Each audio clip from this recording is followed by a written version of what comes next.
O Núcleo de Estudos Espíritas Vinha de Luz, da cidade de Praia Grande, Santa Catarina, apresenta o seu mais novo programa, Chimarrão com o Espiritismo.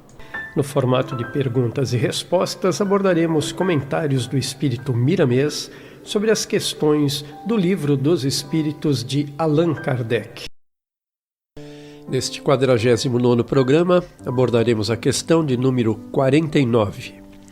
Se o gérmen da espécie humana se encontrava entre os elementos orgânicos do globo, por que não se formam espontaneamente homens, como na origem dos tempos? Resposta dos Espíritos. O princípio das coisas está nos segredos de Deus.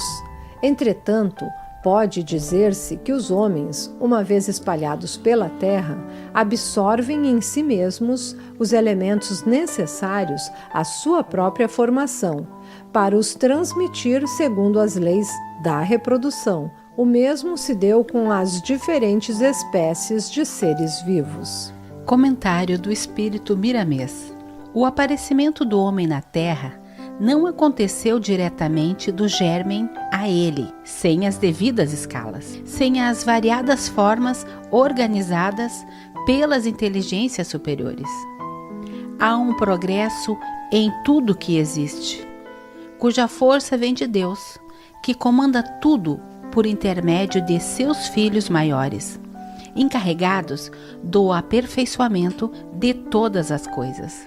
Depois que os corpos, tanto dos homens quanto dos animais de todas as ramificações, tomam as posições desejadas, a forma delineada pelos engenheiros siderais, neles mesmos contém a semente da continuação da espécie que prolifera em todas as direções. Quem acredita na evolução das espécies e estuda o assunto com profundidade, passa a entender e sentir a mão divina em todas as nuances da vida.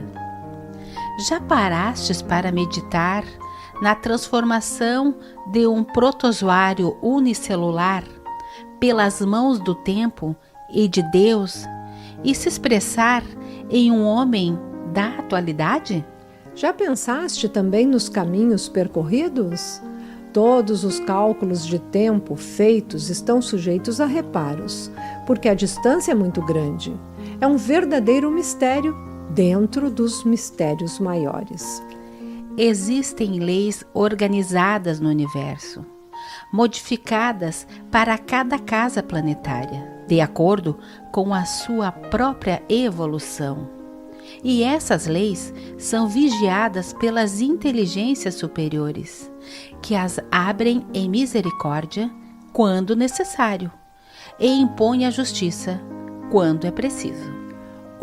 Ninguém recebe o que não merece é uma verdade absoluta em todas as dimensões da vida. E é neste sentido que o Evangelho nos concita o amor e a caridade, na extensão infinita do bem, para que esse bem volte a nós, enriquecido pelas fulgurações da fraternidade.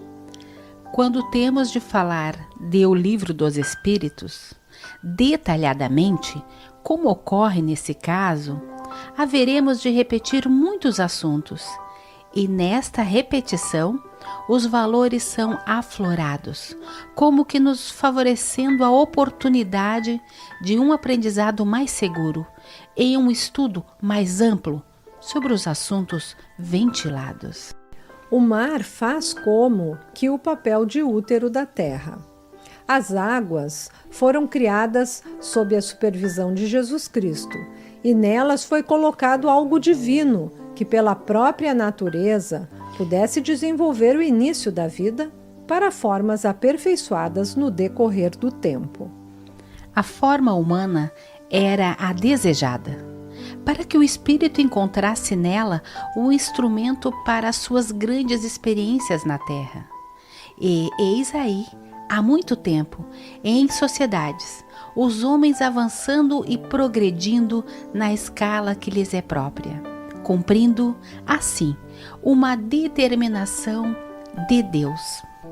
Do gérmen ao homem há uma escalada que devemos todos estudar examinar os nossos ancestrais, mas é bom que não nos esqueçamos do fundamento de nossas vidas, que é Deus, cumprindo aquilo que Jesus nos pede, amá-lo sobre todas as coisas e ao próximo como a nós mesmos.